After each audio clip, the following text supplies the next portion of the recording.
The Adventures of Sherlock Holmes by Sir Arthur Conan Doyle. Adventure 8. The Adventure of the Speckled Band.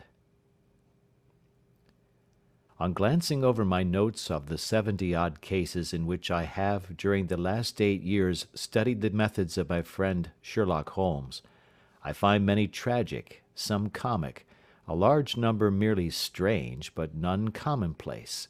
For, working as he did rather for the love of his art than for the acquirement of wealth, he refused to associate himself with any investigation which did not tend towards the unusual, and even the fantastic. Of all these varied cases, however, I cannot recall any which presented more singular features than that which was associated with the well-known Surrey family of the Roylotts of Stoke Moran. The events in question occurred in the early days of my association with Holmes, when we were sharing rooms as bachelors in Baker Street. It is possible that I might have placed them upon record before, but a promise of secrecy was made at the time, from which I have only been freed during the last month by the untimely death of the lady to whom the pledge was given. It is perhaps as well that the fact should now come to light, for I have reasons to know that there are widespread rumours as to the death of Dr. Grimesby Roylott, which tend to make the matter even more terrible than the truth. It was early in April in the year '83 that I woke one morning to find Sherlock Holmes standing, fully dressed, by the side of my bed. He was a late riser, as a rule, and as the clock on the mantelpiece showed me that it was only 7:15, I blinked up at him in some surprise, and perhaps just a little resentment, for I was myself regular in my habits. "Very sorry to knock you up, Watson," said he, "but it's the common lot this morning. Mrs. Hudson has been knocked up, she retorted upon me, and I on you." "What is it then, a fire?" "No, a client. It seems that a young lady has arrived in a considerable state of excitement, who insists upon seeing me. She is waiting now in the sitting-room. Now, when young ladies wander about the metropolis at this hour of the morning, and knock sleepy people up out of their beds, I presume that it is something very pressing which they have to communicate. Should it prove to be an interesting case, you would, I am sure, wish to follow it from the outset. I thought, at any rate, that I should call you and give you the chance." "My dear fellow, I would not miss it for anything." I had no keener pleasure than in following Holmes in his professional investigations, and in admiring the rapid deductions, as swift as intuitions, and yet always founded on a logical basis with which he unravelled the problems which were submitted to him. I rapidly threw on my clothes, and was ready in a few minutes to accompany my friend down to the sitting-room. A lady, dressed in black, and heavily veiled, who had been sitting in the window, rose as we entered. "Good morning, madam," said Holmes cheerily. "My name is Sherlock Holmes. This is my intimate friend and associate, Dr. Watson, before whom you can speak as freely as before myself. Ha!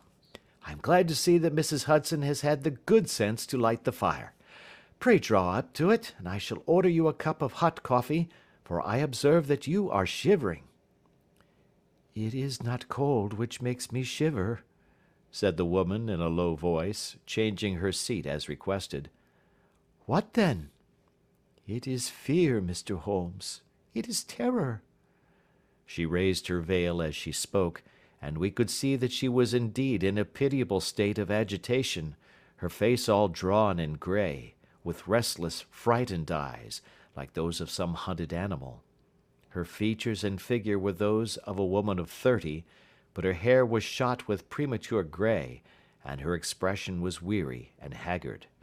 Sherlock Holmes ran her over with one of his quick, all-comprehensive glances. "You must not fear," said he, soothingly, bending forward and patting her forearm. "We shall soon set matters right, I have no doubt. You have come in by train this morning, I see." "You know me, then?" "No, but I observed the second half of a return ticket in the palm of your left glove.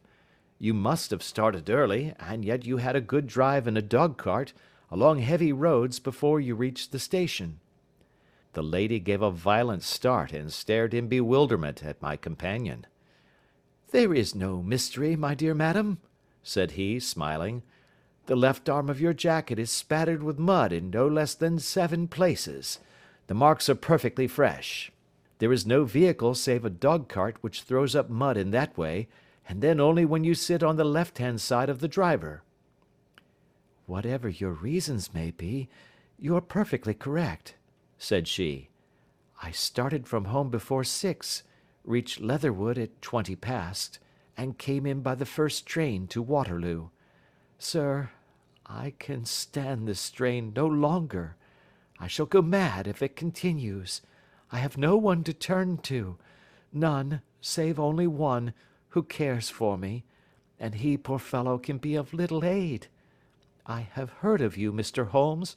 I have heard of you from Mrs. Farintosh, whom you helped in the hour of her sore need. It was from her that I had your address. Oh, sir, do you not think that you could help me too, and at least throw a little light through the dense darkness which surrounds me? At present, it is out of my power to reward you for your services, but in a month or 6 weeks I shall be married, with the control of my own income, and then at least you shall not find me ungrateful." Holmes turned to his desk, and, unlocking it, drew out a small case-book, which he consulted. "Farintosh," said he. "Ah, yes, I recall the case. It was concerned with an opal tiara. I think it was before your time, Watson. I can only say, madam, that I shall be happy to devote the same care to your case as I did to that of your friend. As to reward, my profession is its own reward, but you are at liberty to defray whatever expenses I may be put to at the time which suits you best. And now I beg that you will lay before us everything that may help us in forming an opinion upon the matter."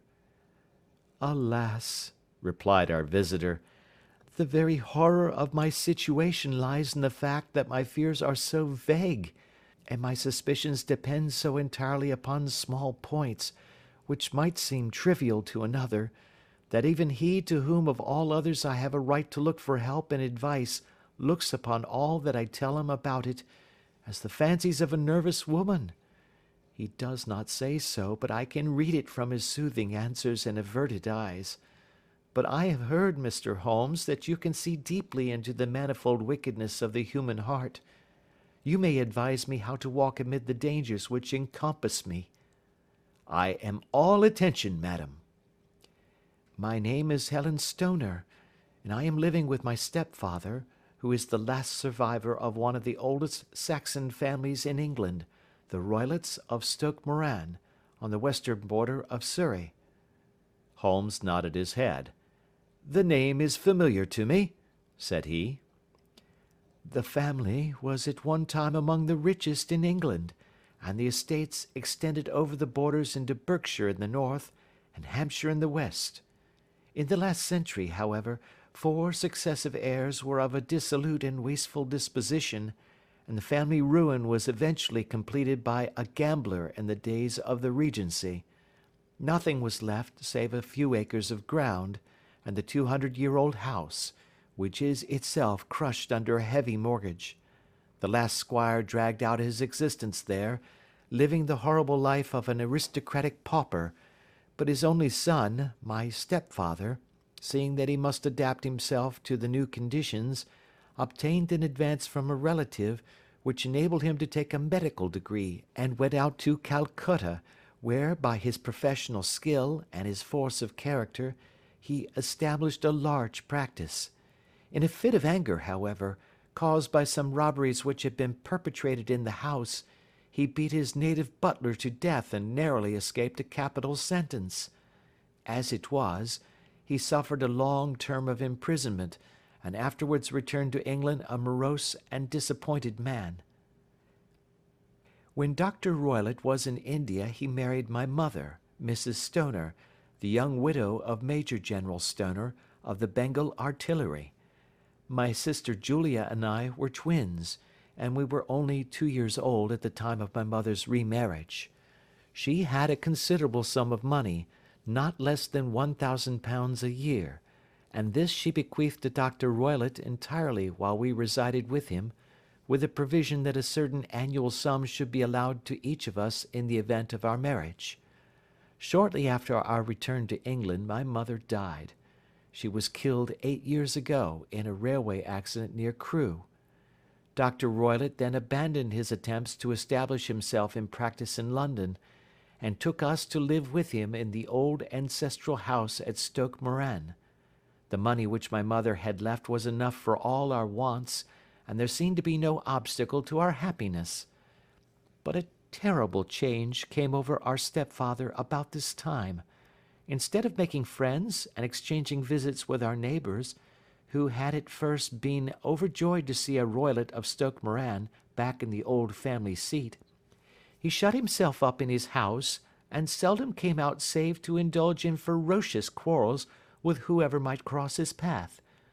Violence of temper approaching to mania has been hereditary in the men of the family, and in my stepfather's case it had, I believe, been intensified by his long residence in the tropics. A series of disgraceful brawls took place, 2 of which ended in the police court, until at last he became the terror of the village, and the folks would fly at his approach, for he is a man of immense strength, and absolutely uncontrollable in his anger.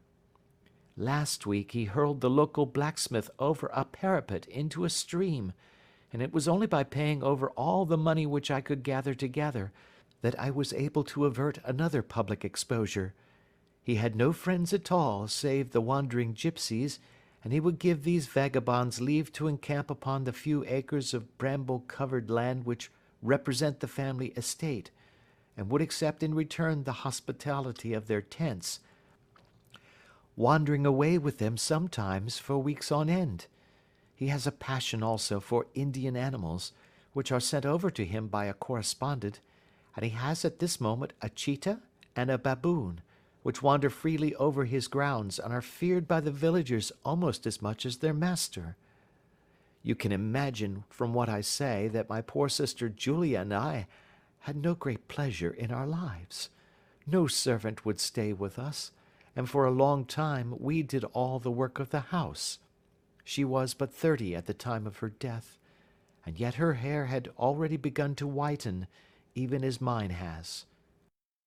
Your sister is dead, then? She died just 2 years ago, and it is of her death that I wish to speak to you. You can understand that, living the life which I have described, we were little likely to see anyone of our own age and position. We had, however, an aunt, my mother's maiden sister, Miss Honoria Westphail, who lives near Harrow, and we were occasionally allowed to pay short visits at this lady's house. Julia went there at Christmas 2 years ago, and met there a half-pay major of marines, to whom she became engaged. My stepfather learned of the engagement when my sister returned, and offered no objection to the marriage, but within a fortnight of the day which had been fixed for the wedding, the terrible event occurred which has deprived me of my only companion." Sherlock Holmes had been leaning back in his chair with his eyes closed and his head sunk in a cushion, but he half opened his lids now and glanced across at his visitor. "Pray be precise as to details," said he. "It is easy for me to be so, for every event of that dreadful time is seared into my memory. The manor house is, as I have already said, very old, and only one wing is now inhabited. The bedrooms in this wing are on the ground floor, the sitting rooms being in the central block of the buildings. Of these bedrooms the first is Dr. Roylott's, the second my sister's, and the third my own. There is no communication between them, but they all open out into the same corridor. Do I make myself plain?" "Perfectly so." "The windows of the 3 rooms opened out upon the lawn. That fatal night, Dr. Roylott had gone to his room early, though we knew that he had not retired to rest, for my sister was troubled by the smell of the strong Indian cigars which it was his custom to smoke. She left her room, therefore, and came into mine, where she sat for some time, chatting about her approaching wedding. At 11 o'clock she rose to leave me, but she paused at the door and looked back. "Tell me, Helen," said she, "have you ever heard anyone whistle in the dead of the night?" "Never," said I. "I suppose that you could not possibly whistle yourself in your sleep?" "Certainly not. But why?" "Because during the last few nights I have always, about 3 in the morning, heard a low, clear whistle. I am a light sleeper, and it has awakened me. I cannot tell where it came from, perhaps from the next room, perhaps from the lawn. I thought that I would just ask you whether you had heard it." "No, I have not. It must be those wretched gipsies in the plantation." "Very likely, and yet if it were on the lawn, I wonder that you did not hear it also." "Ah, but I sleep more heavily than you." "Well, it is of no great consequence at any rate." She smiled back at me, closed my door, and a few moments later I heard her key turn in the lock. "Indeed," said Holmes. "Was it your custom always to lock yourselves in at night?" "Always." "And why?" "I think that I mentioned to you that the doctor kept a cheetah and a baboon. We had no feeling of security unless our doors were locked." "Quite so. Pray proceed with your statement." "I could not sleep that night. A vague feeling of impending misfortune impressed me. My sister and I, you will recollect, were twins, and you know how subtle are the links which bind two souls which are so closely allied. It was a wild night. The wind was howling outside, and the rain was beating and splashing against the windows. Suddenly, amid all the hubbub of the gale, there burst forth the wild scream of a terrified woman. I knew that it was my sister's voice. I sprang from my bed, wrapped a shawl round me, and rushed into the corridor. As I opened my door I seemed to hear a low whistle, such as my sister described, and a few moments later a clanging sound, as if a mass of metal had fallen. As I ran down the passage, my sister's door was unlocked, and revolved slowly upon its hinges. I stared at it horror-stricken, not knowing what was about to issue from it.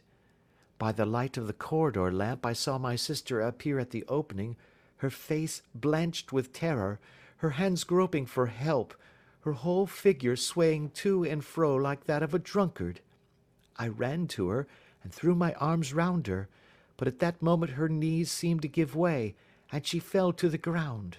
She writhed as one who is in terrible pain, and her limbs were dreadfully convulsed. At first, I thought that she had not recognized me, but as I bent over her she suddenly shrieked out in a voice which I shall never forget, "Oh, my God, Helen, it was the band, the Speckled Band!" There was something else which she would fain have said, and she stabbed with her finger into the air in the direction of the doctor's room, but a fresh convulsion seized her and choked her words. I rushed out, calling loudly for my stepfather, and I met him hastening from his room in his dressing gown. When he reached my sister's side she was unconscious, and though he poured brandy down her throat and sent for medical aid from the village, all efforts were in vain, for she slowly sank and died without having recovered her consciousness. Such was the dreadful end of my beloved sister. "One moment," said Holmes. "Are you sure about this whistle and metallic sound? Could you swear to it?" "That was what the county coroner asked me at the inquiry. It is my strong impression that I heard it, and yet, among the crash of the gale and the creaking of an old house, I may possibly have been deceived." "Was your sister dressed?" "No, she was in her nightdress. In her right hand was found the charred stump of a match, and in her left a matchbox." "Showing that she had struck a light and looked about her when the alarm took place. That is important. And what conclusions did the coroner come to?" "He investigated the case with great care, for Dr. Roylott's conduct had long been notorious in the county, but he was unable to find any satisfactory cause of death." My evidence showed that the door had been fastened upon the inner side, and the windows were blocked by old-fashioned shutters with broad iron bars, which were secured every night. The walls were carefully sounded, and were shown to be quite solid all round, and the flooring was also thoroughly examined, with the same result. The chimney is wide, but is barred up by 4 large staples. It is certain, therefore, that my sister was quite alone when she met her end. Besides, there were no marks of any violence upon her. How about poison? The doctors examined her for it, but without success. What do you think that this unfortunate lady died of, then? It is my belief that she died of pure fear and nervous shock, though what it was that frightened her, I cannot imagine. Were there gipsies in the plantation at the time? Yes, there were nearly always some there. Ah, and what did you gather from this allusion to a band, a speckled band? Sometimes I have thought that it was merely the wild talk of delirium. Sometimes that it may have referred to some band of people, perhaps to these very gipsies in the plantation.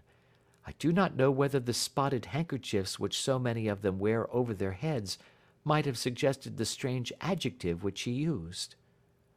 Holmes shook his head like a man who is far from being satisfied. "These are very deep waters," said he. "Pray go on with your narrative."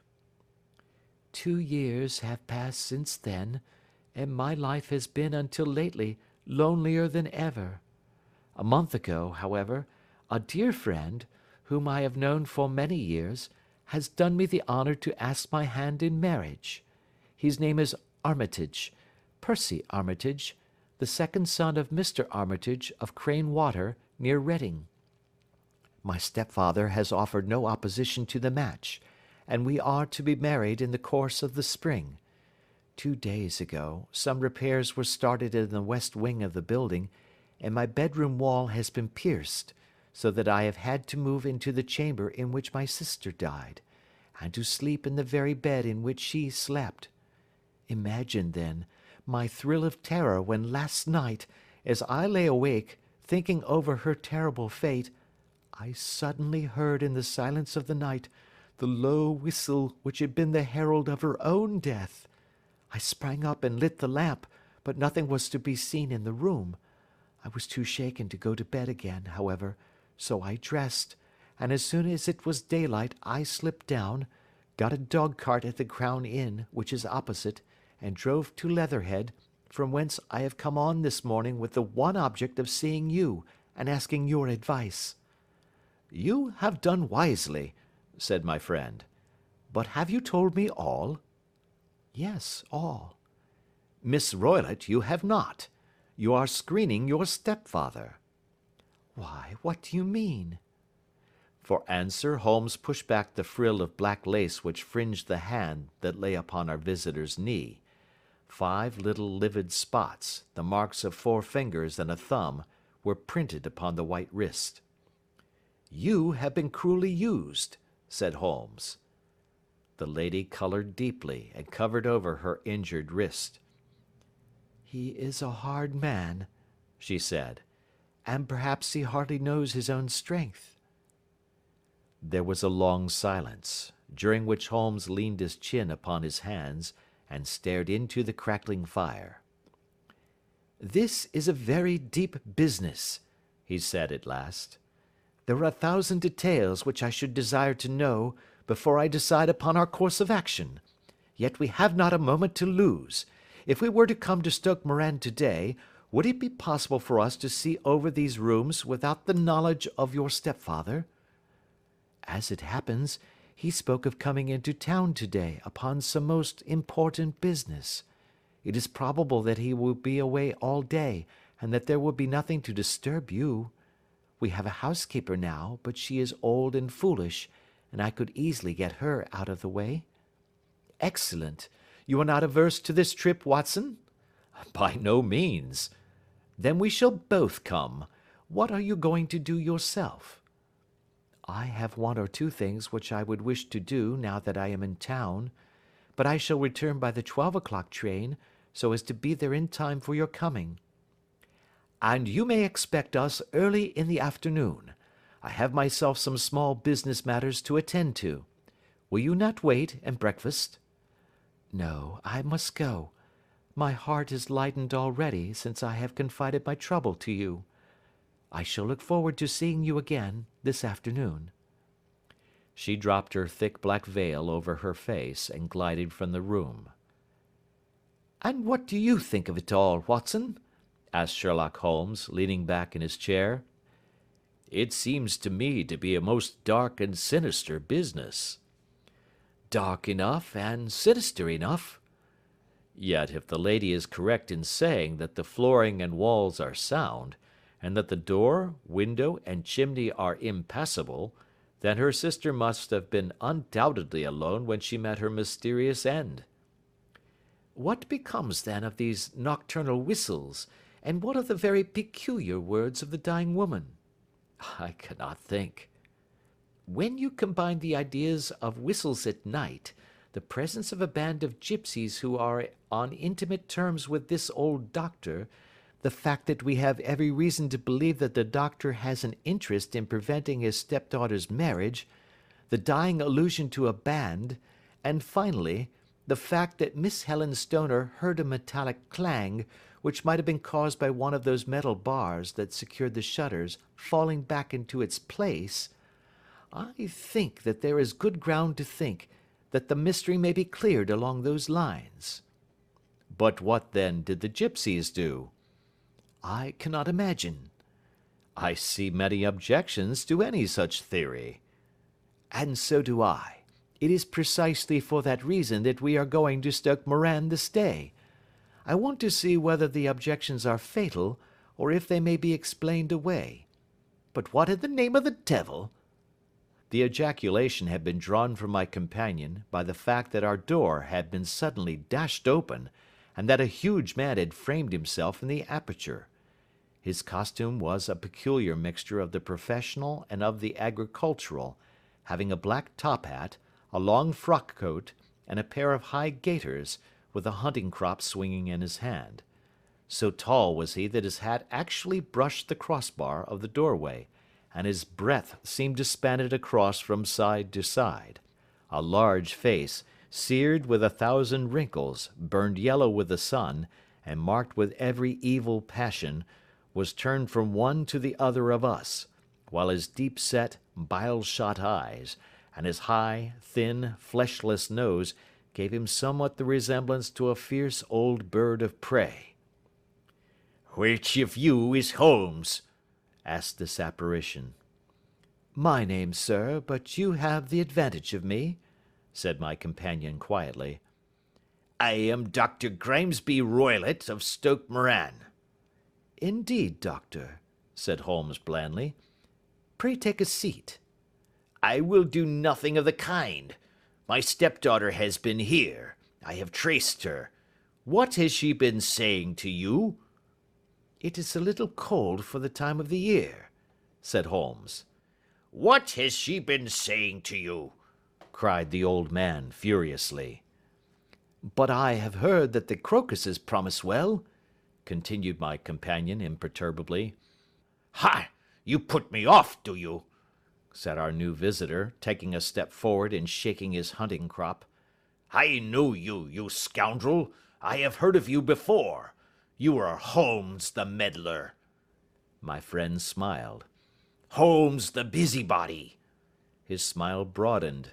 "Holmes the Scotland Yard Jack-in-Office." Holmes chuckled heartily. "Your conversation is most entertaining," said he. "When you go out, close the door, for there is a decided draught." "I will go when I have said my say. Don't you dare to meddle with my affairs.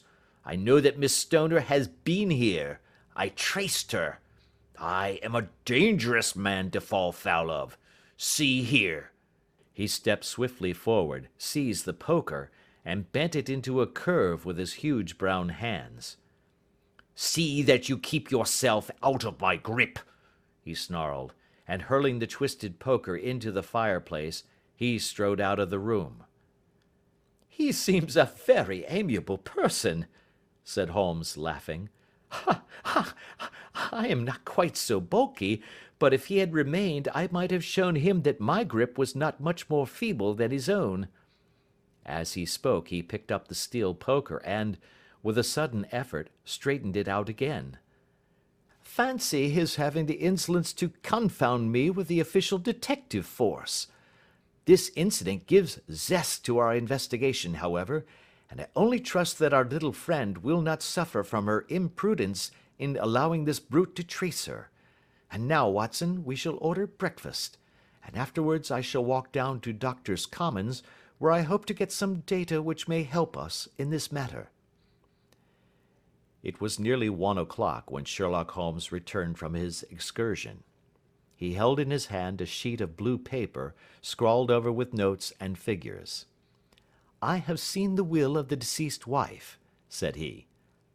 "To determine its exact meaning I have been obliged to work out the present prices of the investments with which it is concerned. The total income, which at the time of the wife's death was little short of £1,100, is now, through the fall in agricultural prices, not more than £750. Each daughter can claim an income of £250 in case of marriage. It is evident, therefore, that if both girls had married, this beauty would have been a mere pittance, while even one of them would cripple him to a very serious extent. My morning's work has not been wasted, since it has proved that he has the very strongest motives for standing in the way of anything of the sort. And now, Watson, this is too serious for dawdling, especially as the old man is aware that we are interesting ourselves in his affairs. So if you are ready, we shall call a cab and drive to Waterloo. I should be very much obliged if you would slip your revolver into your pocket. An Ely's No. 2 is an excellent argument with gentlemen who can twist steel pokers into knots. That and a toothbrush are, I think, all that we need."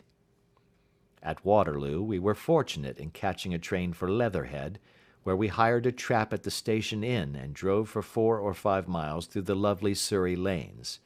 It was a perfect day, with a bright sun and a few fleecy clouds in the heavens. The trees and wayside hedges were just throwing out their first green shoots, and the air was full of the pleasant smell of the moist earth. To me, at least, there was a strange contrast between the sweet promise of the spring and this sinister quest upon which we were engaged. My companion sat in the front of the trap, his arms folded, his hat pulled down over his eyes, and his chin sunk upon his breast, buried in the deepest thought. Suddenly, however, he started, tapped me on the shoulder, and pointed over the meadows. "Look there," said he. A heavily timbered park stretched up in a gentle slope, thickening into a grove at the highest point. From amid the branches there jutted out the grey gables and high roof-tree of a very old mansion. "Stoke Moran?" said he. "Yes, sir, that be the house of Dr. Grimesby Roylott," remarked the driver. "There is some building going on there," said Holmes. "That is where we are going." "There's the village," said the driver, pointing to a cluster of roofs some distance to the left.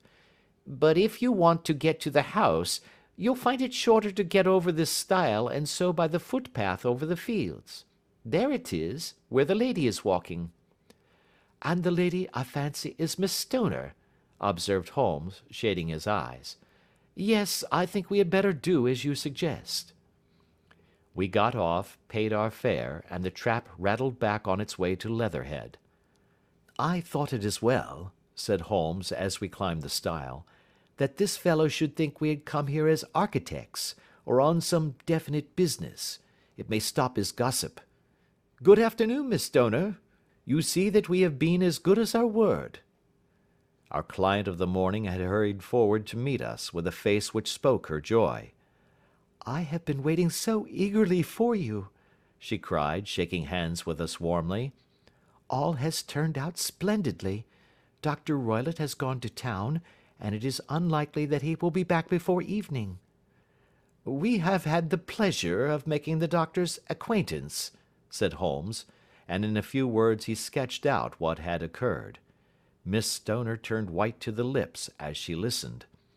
"Good heavens!" she cried. "He has followed me, then?" "So it appears." "He is so cunning that I never know when I am safe from him. What will he say when he returns?" "He must guard himself, for he may find that there is someone more cunning than himself upon his track. You must lock yourself up from him tonight.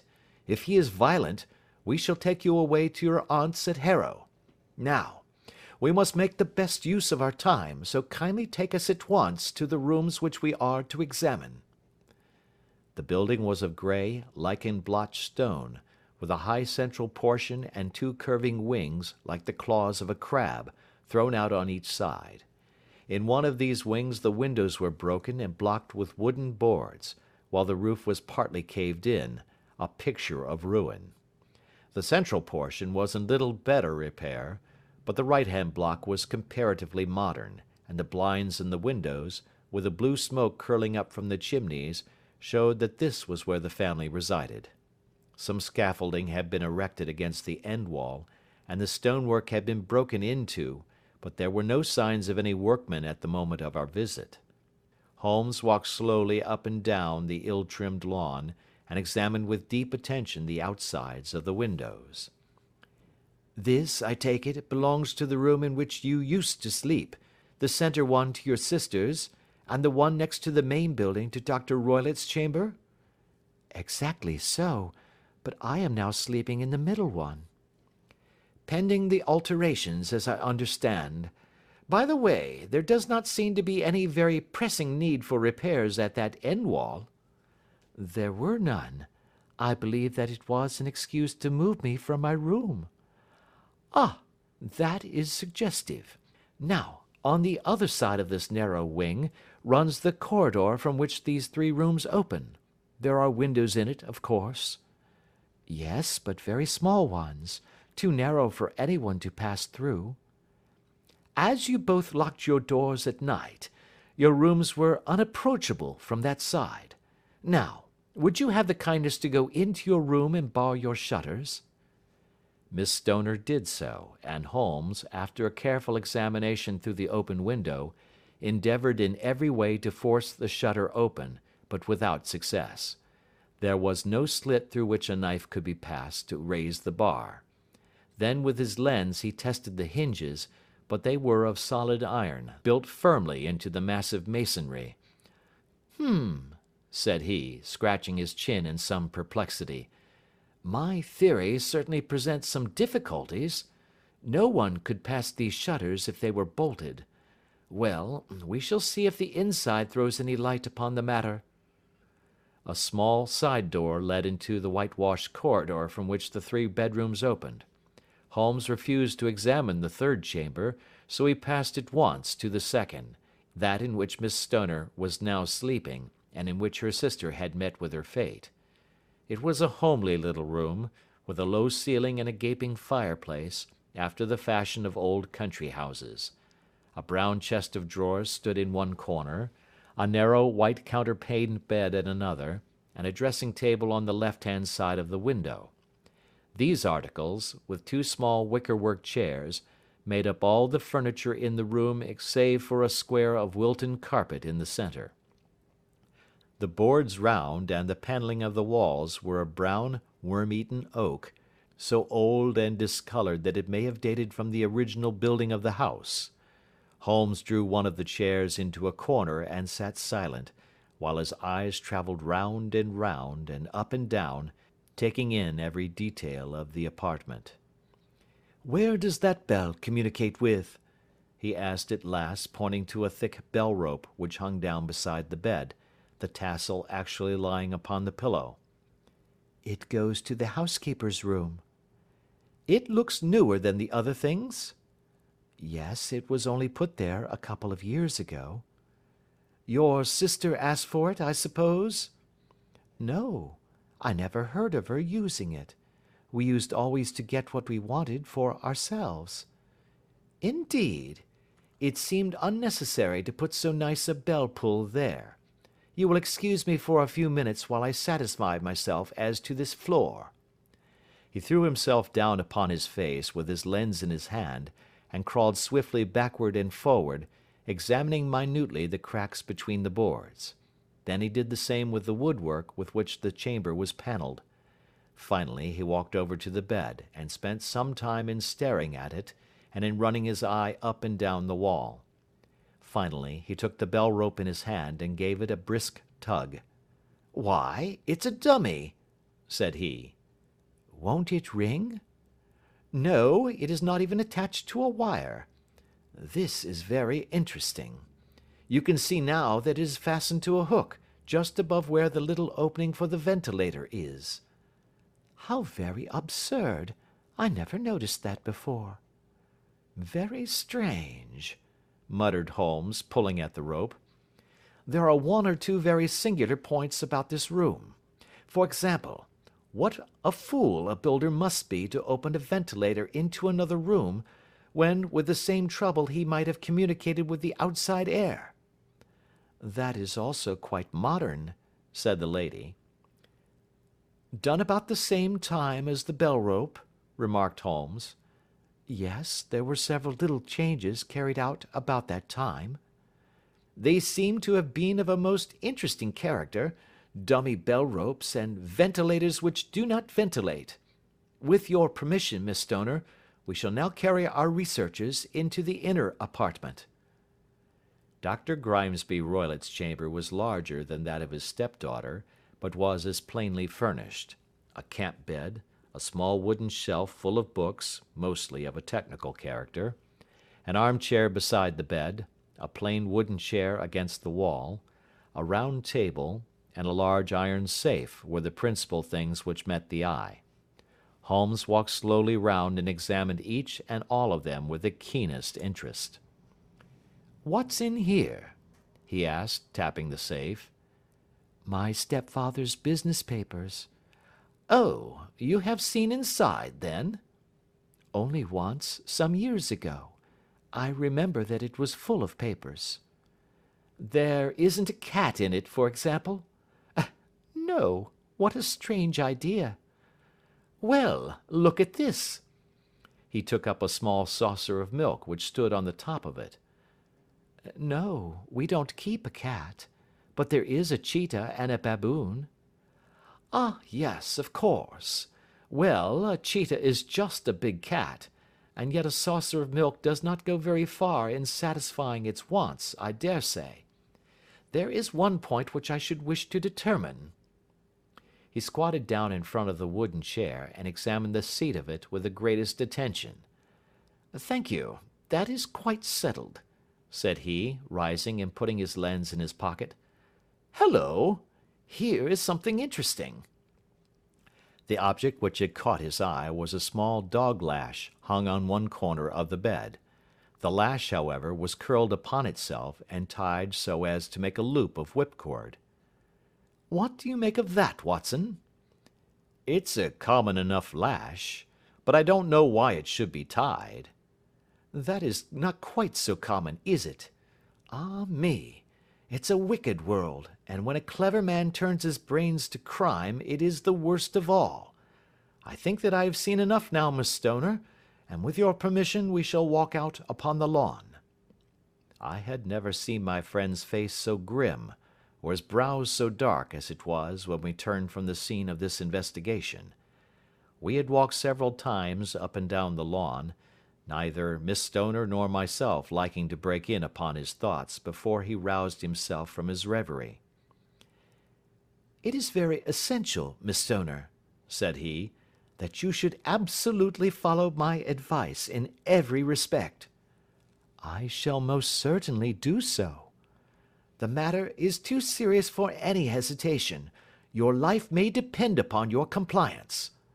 "I assure you that I am in your hands." "In the first place, both my friend and I must spend the night in your room." Both Miss Stoner and I gazed at him in astonishment. "Yes, it must be so. Let me explain. I believe that that is the village inn over there?" "Yes, that is the Crown." "Very good. Your windows would be visible from there?" "Certainly." You must confine yourself to your room on pretence of a headache when your stepfather comes back. Then when you hear him retire for the night, you must open the shutters of your window, undo the hasp, put your lamp there as a signal to us, and then withdraw quietly with everything which you are likely to want into the room which you used to occupy. I have no doubt that, in spite of the repairs, you could manage there for one night. Oh, yes, easily. The rest you will leave in our hands. But what will you do? We shall spend the night in your room, and we shall investigate the cause of this noise which has disturbed you. I believe, Mr. Holmes, that you have already made up your mind, said Miss Stoner, laying her hand upon my companion's sleeve. Perhaps I have. Then, for pity's sake, tell me what was the cause of my sister's death.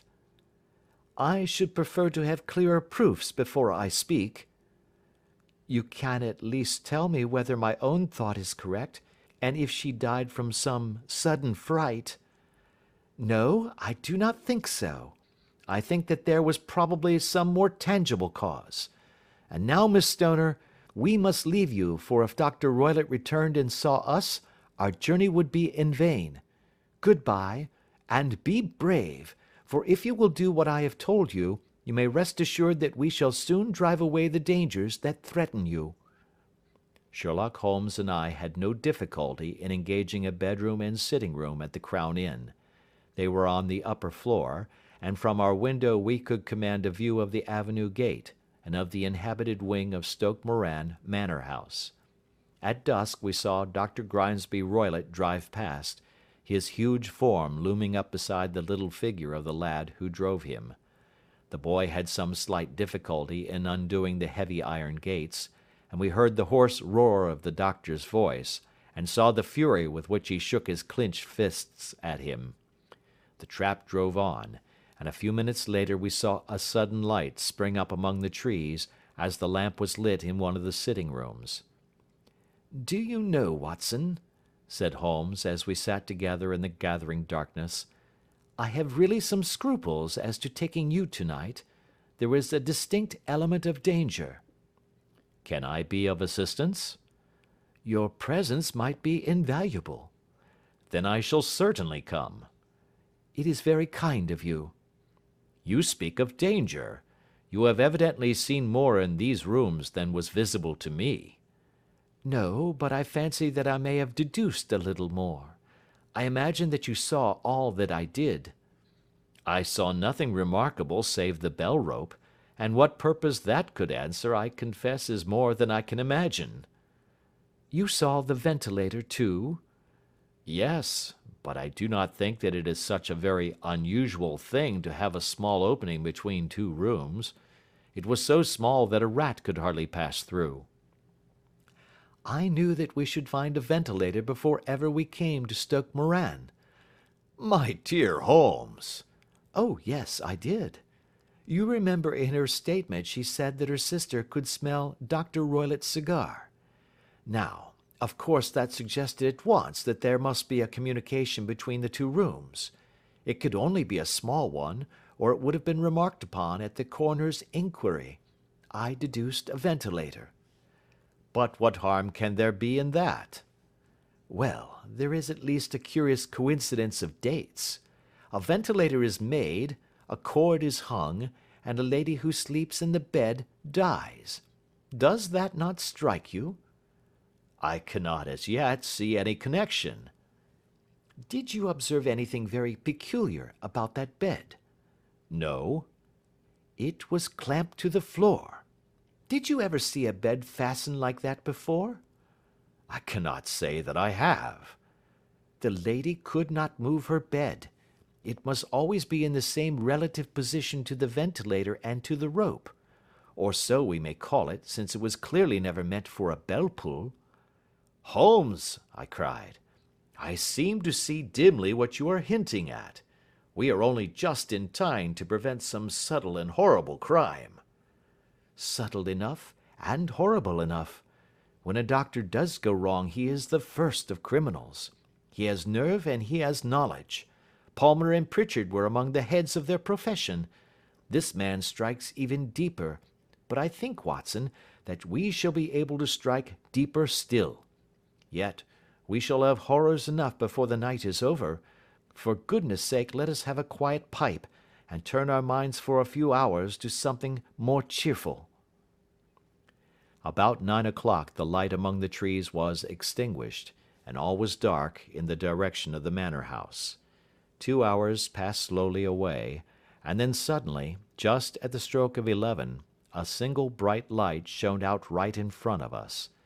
"That is our signal," said Holmes, springing to his feet. "It comes from the middle window." As we passed out he exchanged a few words with the landlord, explaining that we were going on a late visit to an acquaintance, and that it was possible that we might spend the night there. A moment later we were out on the dark road, a chill wind blowing in our faces, and one yellow light twinkling in front of us through the gloom, to guide us on our sombre errand. There was little difficulty in entering the grounds, for unrepaired breaches gaped in the old park wall. Making our way among the trees, we reached the lawn, crossed it, and were about to enter through the window, when out from a clump of laurel bushes there darted what seemed to be a hideous and distorted child, who threw itself upon the grass with writhing limbs, and then ran swiftly across the lawn into the darkness. "My God!" I whispered. "Did you see it?" Holmes was for the moment as startled as I. His hand closed like a vice upon my wrist in his agitation. Then he broke into a low laugh and put his lips to my ear.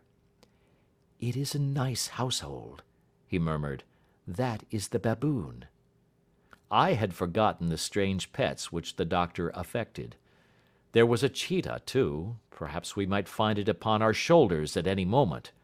I confess that I felt easier in my mind when, after following Holmes's example and slipping off my shoes, I found myself inside the bedroom. My companion noiselessly closed the shutters, moved the lamp onto the table, and cast his eyes round the room. All was as we had seen it in the daytime. Then, creeping up to me and making a trumpet of his hand, he whispered into my ear again so gently that it was all that I could do to distinguish the words. "The least sound would be fatal to our plans." I nodded to show that I had heard. "We must sit without light. He would see it through the ventilator." I nodded again. "Do not go asleep. Your very life may depend upon it. Have your pistol ready in case we should need it. I will sit on the side of the bed, and you in that chair." I took out my revolver and laid it on the corner of the table. Holmes had brought up a long, thin cane, and this he placed upon the bed beside him. By it he laid the box of matches and the stump of a candle. Then he turned down the lamp, and we were left in darkness. How shall I ever forget that dreadful vigil? I could not hear a sound, not even the drawing of a breath, and yet I knew that my companion sat open-eyed, within a few feet of me, in the same state of nervous tension in which I was myself. The shutters cut off the least ray of light, and we waited in absolute darkness. From outside came the occasional cry of a night bird, and once at our very window a long-drawn cat-like whine, which told us that the cheetah was indeed at liberty. Far away we could hear the deep tones of the parish clock, which boomed out every quarter of an hour. How long they seemed, those quarters! 12 struck, and 1, and 2, and 3, and still we sat waiting silently for whatever might befall. Suddenly there was the momentary gleam of a light up in the direction of the ventilator, which vanished immediately, but was succeeded by a strong smell of burning oil and heated metal. Someone in the next room had lit a dark lantern. I heard a gentle sound of movement, and then all was silent once more, though the smell grew stronger. For half an hour I sat with straining ears. Then suddenly another sound became audible, a very gentle, soothing sound, like that of a small jet of steam escaping continually from a kettle. The instant that we heard it, Holmes sprang from the bed, struck a match, and lashed furiously with his cane at the bell pull. "You see it, Watson?" he yelled. "You see it?" But I saw nothing. At the moment when Holmes struck the light, I heard a low, clear whistle, but the sudden glare flashing into my weary eyes made it impossible for me to tell what it was at which my friend lashed so savagely. I could, however, see that his face was deadly pale and filled with horror and loathing. He had ceased to strike and was gazing up at the ventilator, when suddenly there broke from the silence of the night the most horrible cry to which I have ever listened. It swelled up louder and louder, a hoarse yell of pain and fear and anger all mingled in the one dreadful shriek. They say that away down in the village, and even in the distant parsonage, that cry raised the sleepers from their beds. It struck cold to our hearts, and I stood gazing at Holmes, and he at me, until the last echoes of it had died away into the silence from which it rose. "What can it mean?" I gasped. "It means that it is all over," Holmes answered. "And perhaps, after all, it is for the best. Take your pistol and we will enter Dr. Roylott's room." With a grave face he lit the lamp and led the way down the corridor. Twice he struck at the chamber door without any reply from within. Then he turned the handle and entered, I at his heels with the cocked pistol in my hand. It was a singular sight which met our eyes. On the table stood a dark lantern with the shutter half open, throwing a brilliant beam of light upon the iron safe, the door of which was ajar. Beside this table, on the wooden chair, sat Dr. Grimesby Roylott, clad in a long grey dressing gown, his bare ankles protruding beneath, and his feet thrust into red heelless Turkish slippers. Across his lap lay the short stock with the long lash which we had noticed during the day. His chin was cocked upward, and his eyes were fixed in a dreadful, rigid stare at the corner of the ceiling. Round his brow he had a peculiar yellow band, with brownish speckles, which seemed to be bound tightly round his head. As we entered, he made neither sound nor motion. "The band, the Speckled Band," whispered Holmes. I took a step forward. In an instant his strange headgear began to move, and there reared itself from among his hair the squat diamond-shaped head and puffed neck of a loathsome serpent. "It is a swamp adder!" cried Holmes, "the deadliest snake in India. He has died within 10 seconds of being bitten. Violence does in truth recoil upon the violent, and the schemer falls into the pit which he digs for another. Let us thrust this creature back into its den, and we can then remove Miss Stoner to some place of shelter, and let the county police know what has happened." As he spoke he drew the dog whip swiftly from the dead man's lap, and throwing the noose round the reptile's neck he drew it from its horrid perch, and carrying it at arm's length, threw it into the iron safe which he closed upon it. Such are the true facts of the death of Dr. Grimesby Roylott of Stoke Moran. It is not necessary that I should prolong a narrative which has already run to too great a length by telling how we broke the sad news to the terrified girl, how we conveyed her by the morning train to the care of her good aunt at Harrow, of how the slow process of official inquiry came to the conclusion that the doctor met his fate while indiscreetly playing with a dangerous pet. The little which I had yet to learn of the case was told me by Sherlock Holmes as we travelled back next day. "I had," said he, "come to an entirely erroneous conclusion which shows, my dear Watson, how dangerous it always is to reason from insufficient data. The presence of the gipsies, and the use of the word band, which was used by the poor girl, no doubt, to explain the appearance which she had caught a hurried glimpse of by the light of her match, were sufficient to put me upon an entirely wrong scent. I can only claim the merit that I instantly reconsidered my position when, however, it became clear to me that whatever danger threatened an occupant of the room could not come either from the window or the door. My attention was speedily drawn, as I have already remarked to you, to this ventilator, and to the bell rope which hung down to the bed. The discovery that this was a dummy, and that the bed was clamped to the floor, instantly gave rise to the suspicion that the rope was there as a bridge for something passing through the hole and coming to the bed. The idea of a snake instantly occurred to me, and when I coupled it with my knowledge that the doctor was furnished with a supply of creatures from India, I felt that I was probably on the right track. The idea of using a form of poison which could not possibly be discovered by any chemical test was just such a one as would occur to a clever and ruthless man who had had an Eastern training. The rapidity with which such a poison would take effect would also, from his point of view, be an advantage. It would be a sharp-eyed coroner, indeed, who could distinguish the two little dark punctures which would show where the poisoned fangs had done their work. Then I thought of the whistle. Of course, he must recall the snake before the morning light revealed it to the victim. He had trained it, probably by the use of the milk which we saw, to return to him when summoned.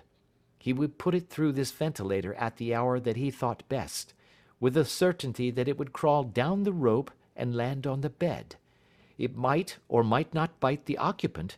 Perhaps she might escape every night for a week, but sooner or later she must fall a victim. I had come to these conclusions before ever I had entered his room. An inspection of his chair showed me that he had been in the habit of standing on it, which of course would be necessary in order that he should reach the ventilator. The sight of the safe, the saucer of milk, and the loop of whipcord were enough to finally dispel any doubts which may have remained.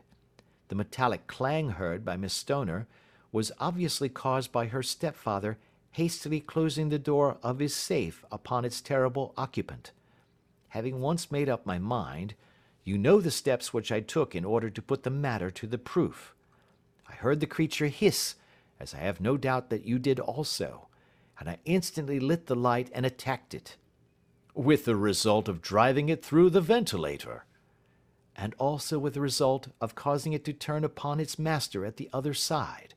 Some of the blows of my cane came home and roused its snakish temper, so that it flew upon the first person it saw. In this way I am no doubt indirectly responsible for Dr. Grimesby Roylott's death, and I cannot say that it is likely to weigh very heavily upon my conscience. End of Adventure 8.